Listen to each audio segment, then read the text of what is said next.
পশ্চিমবঙ্গে নির্বাচনী বিজেপি জয়ের খুশিতে ত্রিপুরার মোহনপুরে দেখা গেল বিশাল বিজয় মিছিল।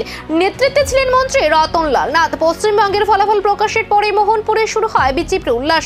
2 নম্বর বিধানসভা এলাকার মোহিনীপুর থেকে শুরু হয় এক বাইক মিছিল। মিছিলটি বিভিন্ন এলাকা ঘুরে শেষ হয় ফটিকছড়া বাজার মাঠে।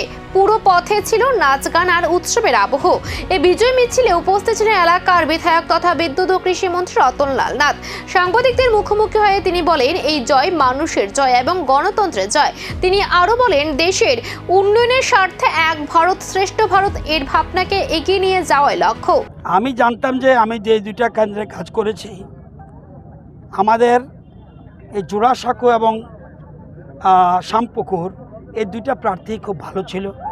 1 নম্বর সবাই সাধারণ মানুষের সাথে মিশতে পারতো এবং আমাদের স্ট্র্যাটেজি নিয়েছি প্রত্যেক বাড়িতে ভোটারের কাছে যেতে হবে, কিচ্ছু দরকার নেই।